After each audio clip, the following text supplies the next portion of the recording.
Hi, എൻ്റെ ചേച്ചി അംഗീകരിക്കാൻ പറ്റാത്തവരെ എനിക്കും വേണ്ടാന്ന് പറഞ്ഞിട്ടാണ് അച്ചു രുക്കുവിൻ്റെ അടുത്തുനിന്ന് പോകുന്നത്. രുക്കുവിന് അത് നല്ല രീതിയിൽ സങ്കടമായിട്ടുണ്ട്. അർച്ചന കോടതിയിൽ ഇരുന്ന് ഒരു അപേക്ഷ തയ്യാറാക്കുകയാണ്. ചിന്നുവിൻ്റെ മെഡിക്കൽ കണ്ടീഷൻസ് എല്ലാം കാണിച്ചുകൊണ്ട് ഒരു 3 മാസത്തെ അവധി അനുവദിക്കണം എന്ന് പറഞ്ഞ് ജഗദീഷാണ് എല്ലാ സപ്പോർട്ടും ചെയ്ത് കൂടെ തന്നെ നിൽക്കുന്നത്. ആ സമയം അർച്ചനയ്ക്ക് ഒരു ഫോൺ കോൾ വരും. അത് കഴിഞ്ഞ് അവൾ നേരെ പോകുന്നത് വിജയശങ്കറിൻ്റെ ഓഫീസ് റൂമിലേക്കാണ്. ചിന്നുവിനെ മെഡിക്കൽ ടെസ്റ്റിന് വിധേയമാക്കാനാണ് വിജയശങ്കറിൻ്റെ തീരുമാനം. പക്ഷേ അർച്ചന അതിനെ എതിർക്കുന്നുണ്ട്. എന്നാൽ വിജയശങ്കർ അർച്ചനയുടെ എതിർപ്പൊന്നും മുഖവിലയ്ക്ക് എടുക്കുന്നില്ല. തോക്കാൻ നീ തയ്യാറായിരുന്നോ? എന്തൊക്കെ വന്നാലും ചിന്നുവിനെ എൻ്റെ കൂടെ തന്നെ കൂട്ടുമെന്ന് വിജയശങ്കർ ഉറപ്പിച്ച് പറയുന്നുണ്ട്. അച്ചുവിൻ്റെ പ്രവൃത്തികൾ ഓർത്ത് രുക്കു സങ്കടപ്പെട്ടിരിക്കുകയാണ്. അവളുടെ കണ്ണെല്ലാം നിറയുന്നുണ്ട്. ഇത് കണ്ടാണ് ചന്ദ്രലേഖ രുക്കുവിൻ്റെ മുറിയിലേക്ക് വരുന്നത്. എന്ത് പറ്റി, എന്തിനാ നീ കരയുന്നതെന്ന് ചോദിക്കുമ്പം രുക്കു പറയുന്നുണ്ട്, ഞാൻ കരഞ്ഞില്ല ചേച്ചിന്ന്.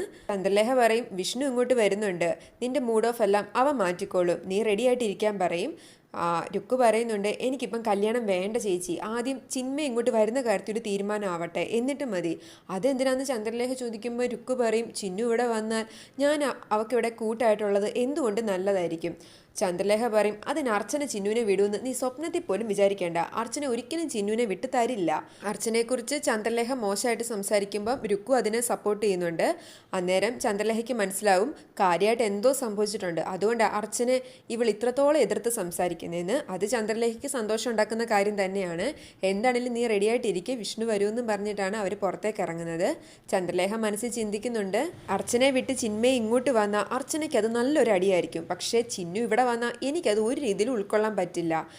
അർച്ചനയെ രുക്കു വെറുക്കുന്നതും നല്ല കാര്യം തന്നെയാണ്, പക്ഷെ ആ വെറുപ്പ് അച്ചുവിനോടുള്ള അടുപ്പായിട്ട് മാറുന്നതും പറ്റില്ല. എല്ലാം കൂടി ഓർത്തിട്ട് പ്രാന്ത് പിടിക്കുക. അമ്പാട്ടേക്ക് ഒരു കാറ് വരുന്ന കണ്ട് രമ്യ മുകുന്ദനും കൂടി തിണ്ണയിലേക്ക് വരുന്നുണ്ട്. കാറിൽ നിന്ന് ഡോക്ടറാണ് പുറത്തേക്ക് ഇറങ്ങുന്നത്. രമ്യ മുകുന്ദനോട് പറയുന്നുണ്ട്, ഇവിടെ ആർക്കും കുഴപ്പമൊന്നുമില്ലല്ലോ, പിന്നെ എന്തിനാ ഡോക്ടർ ഇവിടെ വന്നേക്കുന്നതെന്ന്. പുറകെ തന്നെ പോലീസ് വണ്ടിയും വരും. ആ സമയം അച്ചുവും തിണ്ണയിലേക്ക് വരും. മഞ്ജു മാറി നിന്ന് ഇതെല്ലാം കാണുന്നുണ്ട്. ഈ ഡോക്ടറും പോലീസും ഒക്കെ എന്തിനാ വന്നേന്നുള്ള സംശയത്തിലാണ് അച്ചുവും മുകുന്ദനും രമ്യയെല്ലാം. ഡോക്ടറും പോലീസും കൂടി തിണ്ണയിലേക്ക് കയറി വരും. ചിന്മയുടെ വീടല്ലേന്ന് ചോദിക്കുമ്പോൾ അതേന്ന് അവർ പറയുന്നുണ്ട്. കാര്യം ചോദിക്കുമ്പോൾ അവർ പറയും ചിന്മയെ പരിശോധിക്കാനാണ് വന്നതെന്ന്. അതിന് ചിന്മയെ പരിശോധിക്കാൻ ഞങ്ങൾ ആരും ഏർപ്പാട് ചെയ്തിട്ടില്ലല്ലോ എന്ന് മുകുന്ദൻ പറയും. രമ്യ ചോദിക്കുന്നുണ്ട്, ഇനി അർച്ചന ചേച്ചി ഏർപ്പാട് ചെയ്തതാണോ എന്ന്. അതല്ലാന്ന് മുകുന്ദനും ഉറപ്പിച്ച് പറയും. പോലീസ് പറയുന്നുണ്ട്, കോടതിയിൽ നിന്നുള്ള ഓർഡറാണ് ചിന്നുവിനൊരു മെഡിക്കൽ ടെസ്റ്റ് എടുക്കണം എന്നുള്ളത്. മുകുന്ദൻ പറയും, പെട്ടെന്ന് ഇങ്ങനെ കയറി വന്ന് ടെസ്റ്റൊക്കെ നടത്തണം എന്ന് പറഞ്ഞാൽ എങ്ങനെ സമ്മതിച്ചു തരാൻ പറ്റും? അല്ല, അതിന് ഡോക്ടർ മാത്രം വന്നാൽ പോരെ, എന്തിനാ പോലീസും കൂടെ എന്ന്.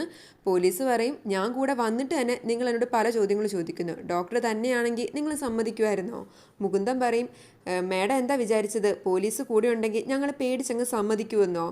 എടാ അച്ചു, നീ വേഗം അർച്ചന ചേച്ചിയെ വിളിക്കുക. അർച്ചനെ അച്ചു ഫോൺ ചെയ്യാൻ തുടങ്ങുമ്പോൾ തന്നെ അർച്ചനയുടെ സ്കൂട്ടർ അങ്ങോട്ട് വരും. രമ്യ പറയുന്നുണ്ട്, ദേ അർച്ചന ചേച്ചി വന്നു എന്ന്. അർച്ചന അകത്തേക്ക് കയറി വരും. എന്നിട്ട് പറയും, നിങ്ങൾ ചിന്നുവിനെ പരിശോധിക്കാൻ വന്നതല്ലേ, പരിശോധിച്ചോളാൻ. മുകുന്ദൻ അതിനെ വിലക്കാൻ നോക്കുമ്പോഴത്തേക്കും അർച്ചന പറയും, ഇത് മുകളിൽ നിന്നുള്ള ഓർഡറാണ്, നമ്മൾ ഇതിനെതിരെ നിൽക്കണ്ട.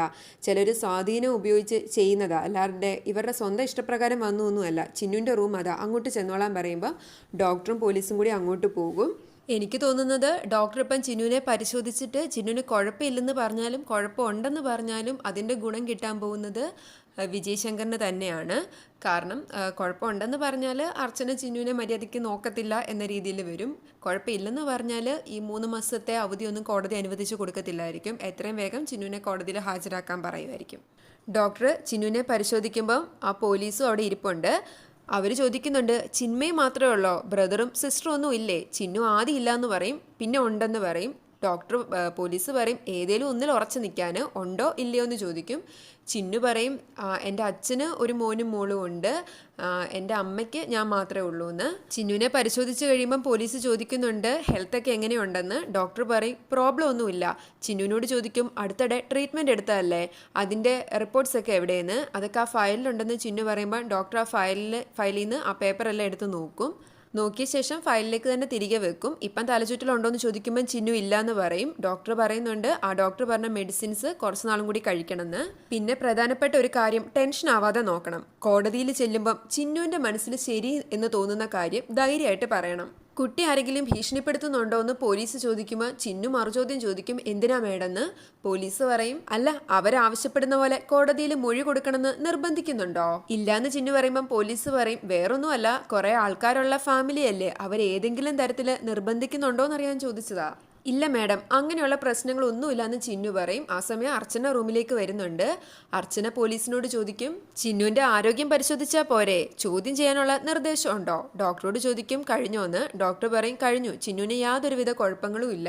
പോലീസും ഡോക്ടറും ആ മുറിയിൽ നിന്ന് പോകുമ്പോൾ ചിന്നു അർച്ചനയുടെ അടുത്തേക്ക് അമ്മയെന്ന് വിളിച്ച് ചെല്ലുന്നുണ്ട്. രാത്രിയിൽ ചന്ദ്രലേഖയും സത്യനും കൂടി സംസാരിച്ചുകൊണ്ട് നിൽക്കുകയാണ്. ചന്ദ്രലേഖയ്ക്ക് നല്ല ടെൻഷനുണ്ട്. അവളത് പറയുന്നുണ്ട്, ചിന്നുവിന് വിജയേട്ടനോടുള്ള അടുപ്പം കൊണ്ടാണ് എനിക്ക് ഇത്രയും ടെൻഷൻ ഉണ്ടാവാൻ കാരണമെന്ന്. ഇവിടെയാണേലും ആരോമലിന് അടുപ്പം കൂടുതൽ എന്നോടാ, എന്നാൽ ആരിക്കോ വിജയേട്ടനോടാ. പെൺകുട്ടികൾക്ക് എപ്പോഴും അച്ഛന്മാരോടായിരിക്കും അടുപ്പം കൂടുതലുണ്ടാവുക എന്ന സത്യം പറയും. പക്ഷെ ഒരു കാര്യമുണ്ട് ചന്ദ്രേച്ചി, ഇവിടെ വിജയേട്ടനെ എല്ലാവർക്കും ഭയങ്കര കാര്യവാ, ബഹുമാനവാ. വിജയേട്ടനെ കുറിച്ച് നല്ലത് മാത്രമേ ഇവിടെയുള്ളവർ പറയൂ. എന്നാൽ അമ്പാട്ട് അങ്ങനെയാണോ? ചിന്നു ഇത്രയും നാളും കേട്ട് വളർന്നത് വിജയേട്ടനെ കുറിച്ചുള്ള മോശം കാര്യങ്ങൾ കേട്ടായിരിക്കും. അർച്ചനയൊക്കെ ഒരു നല്ല വാക്ക് പോലും വിജയേട്ടനെ കുറിച്ച് പറയില്ല. മനസാക്ഷി ഇല്ലാത്തവൻ, വിശ്വസിക്കാൻ കൊള്ളാത്തവൻ. അച്ഛനെ കുറിച്ച് ചിന്മയെ കേട്ടിട്ടുള്ള വാക്കുകൾ ഇതൊക്കെയാ. മുതിർന്നു കഴിഞ്ഞപ്പം ചിന്നുവിന് വിജയേട്ടൻ ഹീറോ ആയത് ലീഡിംഗ് അഡ്വക്കേറ്റ് എന്ന നിലയില. വിജയേട്ടന് ഒരു സെലിബ്രിറ്റി ഇമേജ് ഉണ്ട്. ആ ഇമേജാണ് ചിന്നുവിനെ ആകർഷിച്ചത്. അപ്പോഴും വിജയേട്ടനെ കുറിച്ച് അർച്ചന ഇതുവരെ ഓതിക്കൊടുത്ത നെഗറ്റീവായിട്ടുള്ള കാര്യങ്ങളെല്ലാം ചിന്മയുടെ മനസ്സിലുണ്ട്. അമ്മയുടെ ചൂട് പറ്റി വളർന്ന ആ പെണ്ണ് അവരെ വിട്ടുവരുമെന്ന് എനിക്ക് തോന്നുന്നില്ല.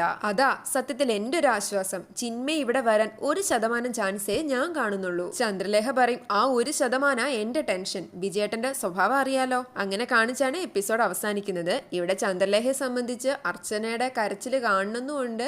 എന്നാൽ ചിന്നുവിനെ ചന്ദ്രകാന്തത്തിലേക്ക് കൊണ്ടുവരുന്നത് അക്സെപ്റ്റ് ചെയ്യാനും പറ്റത്തില്ല.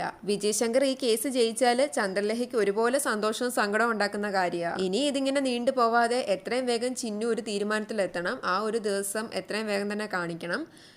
രുക്കുവിന് എന്താണേലും അച്ചുവിനോടുള്ള ഇഷ്ടത്തിന് യാതൊരു കുറവുമില്ല. പക്ഷെ അർച്ചനയോട് ഓരോ ദിവസം കഴിയുന്തോറും ദേഷ്യവും പകയൊക്കെ കൂടിക്കൊണ്ടിരിക്കുകയാണ്. ഉറപ്പായിട്ടും അച്ചു രുക്കുവിനെയും കെട്ടി അമ്പാട്ട് വന്നാൽ അർച്ചനയോട് നല്ല രീതിയിൽ തന്നെ രുക്കു പോരെടുക്കും.